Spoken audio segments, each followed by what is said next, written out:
Yep, you're listening to Callum 105 FM with Jamie Davies, Conor Porter, and Andrew Pollard. He is our new guest. How you doing, Andrew? Hello, I am doing splendid. Thank you for having me in. It should be good. It's a pleasure. Of course, you have a show every Friday at 2 till 4, is it? This is the plug bit, is it? Yeah. It is, yes. Tied to the 90s with me just playing lots of boring, bland indie Britpop in the best possible way from the 90s.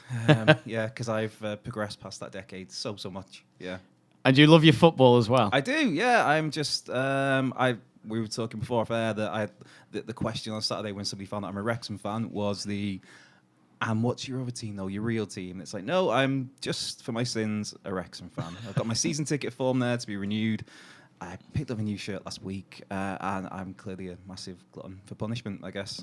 It's a good job Adam Davies isn't here today, because otherwise there'll be punches thrown in here. Really? Oh, yeah. We need to do a Chester versus Wrexham video. When they play next, which might not be for a while, but It's harsh. take that, Adam. Take that. I do feel quite bad for them, but in a way, it's just that they're in this situation because of mismanagement again, which is the first time around, and then talking to because I think there was like more than one Chester fan, which is hard to believe. But I was talking to another one recently who was saying that they just want to go bust and start again as a fan-owned club, and it's like, well, that's kind of what you did, and you're doing it now. So I don't know, but forget about them. I was going to say something that was totally appropriate. That's a typical Wrexham fan opinion. Forget about Chester. You know, they're nothing. They're nothing anymore. I mean, not City, but shame about the it's pretty much the same relationship. You know, City and Manchester United. Yeah, I mean, Chester United in now. my eyes is a town, not a city. But anyway, it's a nice place. Got some nice people there. It is. Good pubs as well, actually. Some very good pubs. Although nothing that's a patch on the Royal Oak in town. Although other beer drinking establishments are available, clearly. The pubs were filled on Saturday nights around the UK because there was the FA Cup final. Obviously, for those Blues fans, I'm sure there's only 3 of you, but obviously you won the FA Cup. Well Jack's done. One of them. Well done, Jack. Yeah, Jack Price. You'd think he'd be here to represent Chelsea today because he was at the final. Still hungover. Still hungover. Yeah, 2-day hangover. I don't blame him really because it was. Them winning the FA Cup is quite hard to believe for some because their season didn't go so well. But the FA Cup has certainly ended it off for them. And it could be Antonio Conte's last match in charge for Chelsea, which, Andrew, is quite sad to say, really, because in 2 seasons he's been an FA Cup runner-up. He won the Premier League title in his first ever season in English football and then goes on to win the FA Cup the season after. 2 trophies in 2 seasons.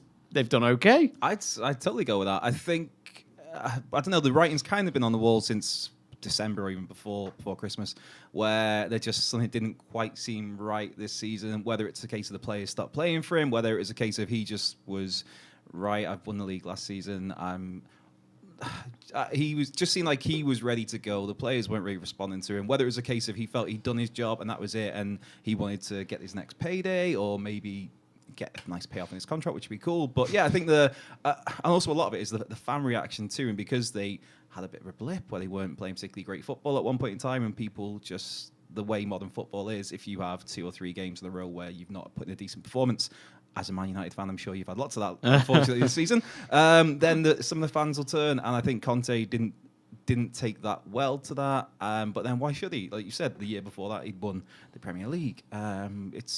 I do feel sorry for him, but then initially I felt sorry for him. I still do, but I think he's not helped himself along the way. He's dug his heels in and been a bit stubborn about things, and it's just seemed like the writing's been on the wall for months now, and that he doesn't want to be there. They don't really want him there, and he's weighing up his options, which I don't know. A return to Italy, possibly. I know he was tied to linked to the AC Milan job before Gattuso came in for that earlier in the season, which slight sidetrack, but always used to baffle me as a kid, and now how there's not that much loyalty in Italian football. As in, you wouldn't really see Jose Mourinho. Obviously Mourinho was at Chelsea, but you wouldn't see Jose Mourinho jump ship to Man City or Jurgen Klopp go to Man United directly from the teams they're at now. Whereas in Italy, I remember going back years when Roberto Baggio left Juventus for AC Milan, and then he played for Inter Milan, it was just there's not the rivalry. While it's intense over there in Italy, it doesn't seem like there's that much loyalty in a way, which is totally gone off the topic. But yeah, Antonio Conte, a little bit hard done by. As you say that, it's like Ronaldo. I remember when Ronaldo played for Inter Milan, Yeah. And then he played at AC Milan later Yeah. on in his career, and he was number 99 on his shirt just because he could. Yeah, yeah. But anyway, is he going to Italy, Connor? Well, you talk about how he manages the club throughout last season. He did well and they won the Premier League. But then since the start of this season, it's all been going downhill with the text messages of Diego Costa and then saying how this season's going to be more difficult than it was last season for them. You know, people have struggled to retain the Premier League since, you know, Fergie was still managing at United. So it was always going to be a tough task for him. But now it's just a case of whether or not they want him at the football club. I could easily see him go back to Italy or just going to anywhere for a payday, really. Places like PSG would easily pay for him in that kind of sense because he's that kind of quality manager.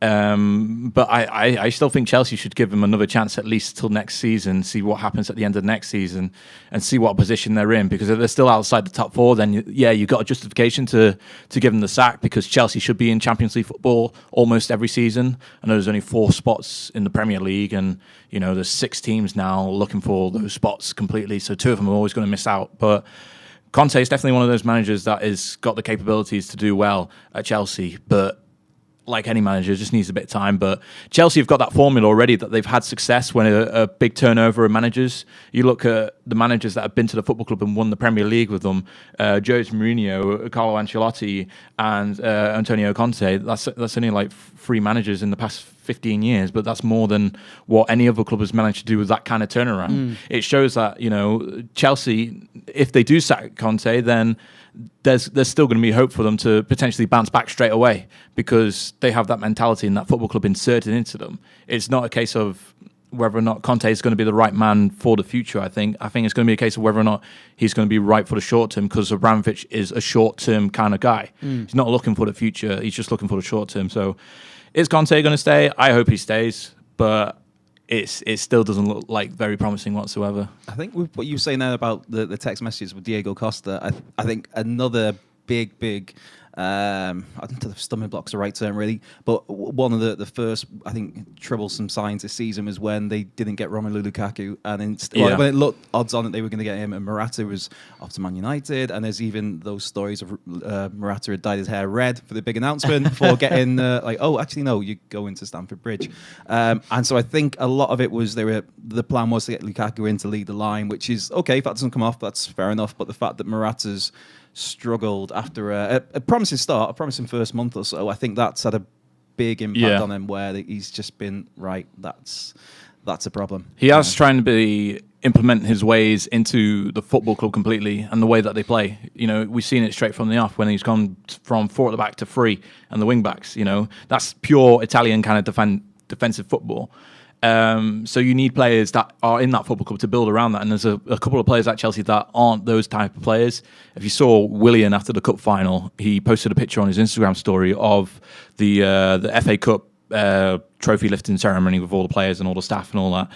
And he had like 3 cup emojis around the picture, but also he had 3 cup emojis over one person in particular, like lined them up to like block him out, and also Antonio Conte. So really, the management style there is not that great, I think, in terms of his man management, and that'll be something definitely that he needs to improve upon if he wants to stay at Chelsea for longer than just next season. And he might be off to Old Trafford, they reckon.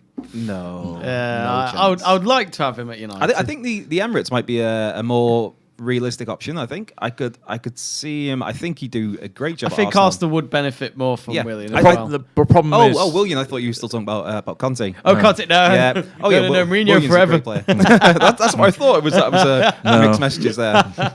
But yeah, I mean, talking about the game, it was a very dull match, wasn't it? I mean, it was. I mean, as a United fan, since I've been watching them since Fergie left, their football has changed a lot. Where it's a lot of passing about, and I hate football sometimes because in that game, United kept passing the ball, and it's just like, no, go forward, Valencia, go forward, and it's like, no, it just kept passing across. And then the moment they got into the penalty area, just like most games they don't know what to do with it. And then there was no finish. Matic had a shot, which was probably our best chance of the game. That was about 30 yards out, but it just didn't happen for United, Andrew. But Chelsea yet again defended well when they needed to. Yeah, it was. Going into it, I thought it was going to be one of those games where I couldn't see it being much more than a 1-0. Maybe even just going the distance and going to penalties. It was always going to be close, and you felt with the two teams who were playing, the two styles, and the fact that they both needed to win that trophy, really, to not to justify the seasons. Particularly, Man United didn't really need to justify the season with that, but a lot around Chelsea. I saw Gary Cahill talking afterwards about how that was their make or break for the season, and it was always going to be that whoever got that first goal, they were just going to sit back and defend, and it was going to be down to the other team to come and try and take the game to him, which Man United didn't do, especially in the first half. In the second half, they had a bit more of a go, but you never fancied them to realistically score. There was no, even though they had some attacking play and they had the ball in the box, it was just, there was nothing really clear-cut or clinical about them. And when they did get a moment, like you said, Matic had a 25-yard effort, which was stung the palms of Thibaut Courtois. Other than that, there was that Pogba header, which was awful. Oh, it was so bad. Awful. So bad. Then there was a Sanchez disallowed goal, which was just about rightly offside. So it was they went out with a whimper, really. There was you didn't feel like that there was an urgency necessarily to it. Like you said, they're happy to keep the ball and just play the short balls, play sideways a lot of the time. Whereas you want a bit more dynamism, you want them to be, and you've got players there playing who are quick and dynamic, like Rashford and Anthony Martial, two players I think brilliant, but they were both awful, I thought, for the most part, which was disappointing because Jose Mourinho talked the other week about one of the games when Lukaku missed and why I always play Lukaku, and that's why, because the players who were replacing him weren't up to scratch, and that was again the case at the weekend.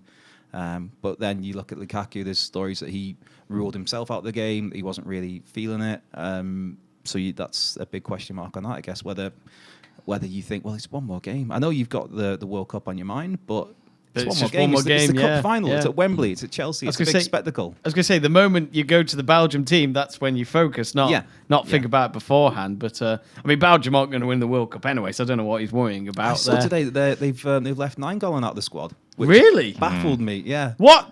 Yeah, the squad is that good. I know they've got a lot. Well, that's it. You look at the midfielders they had that are in the squad, or I don't think it's been announced just yet.